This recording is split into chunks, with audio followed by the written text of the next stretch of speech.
আপনি কখনো ভেঙে পড়েন না এবং এই কথা বলেন না, আল্লাহ তাআলা আপনি আমাকে এত দুঃখ কষ্টের ভিতরে কেন দিয়েছেন, এত দুঃখ কষ্টের ভিতরে কেন আমি জীবন যাপন করতেছি, কেন আমি ধনী ব্যক্তিদের ঘরে আসলাম না, কেন আমি ধনী ব্যক্তিদের ঘরে জন্মগ্রহণ করলাম না। আপনাকে আল্লাহ তাআলা গরিব ঘরে, গরিব মা বাবার ঘরে জন্ম দিয়ে আপনাকে পরীক্ষা করার জন্য আল্লাহ তাআলা আপনাকে গরিব ঘরে পাঠিয়েছেন। আপনি তো সৌভাগ্যবান মানুষ, আপনার তো কপালটা ভালো কি আপনি অতি অতি মূল্যবান মুসলমান মা বাবার গর্বে আপনি এসেছেন। আল্লাহ তাআলা যদি ইচ্ছা করতেন তাহলে আপনাকে কাফের, নাস্তিক, ইহুদি, খ্রিস্টানদের ঘরেও দিতে পারতেন, কিন্তু আল্লাহ তাআলা আপনাকে ভালোবাসেন বলে তাতে আল্লাহ তাআলা আপনাকে দেননি। আপনাকে মুসলিম ঘরে পাঠিয়েছেন শুধুমাত্র আপনাকে পরীক্ষা করার জন্য। কারণ আল্লাহ তাআলা তো নিজেই বলেন, আল্লাযী খালাকাল মাউতা ওয়াল হায়াতা লিয়াবলুয়াকুম আইয়ুকুম আহসানু আমালা। আমি আল্লাহ তাআলা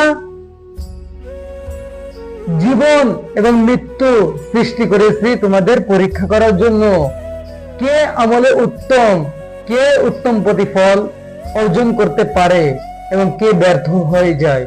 সূরা মুলকের ভিতরে আল্লাহ তাআলা বলেন, আবার সূরা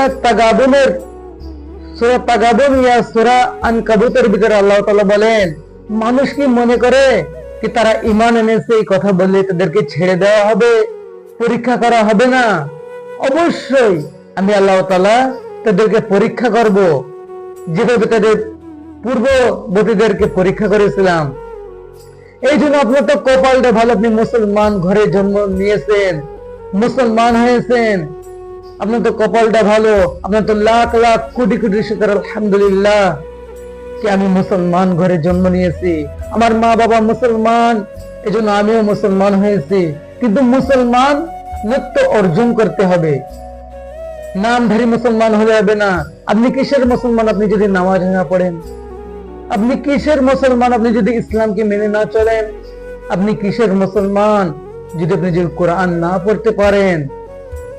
আপনি কিভাবে রোজ হাসরে কাল কিয়ামতের দিন আল্লাহ তাআলার সামনে দাঁড়াবেন?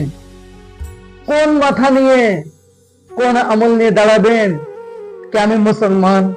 কারণ আল্লাহ তাআলা তো নিজেই বলেন, ইয়া আইয়ুহাল্লাযিনা আমানুত্তাকুল্লাহা হাক্কা তুকাতিহি ওয়া লা তামুতুন্না ইল্লা ওয়া আনতুম মুসলিমুন। হে ঈমানদার লোকেরা, তোমরা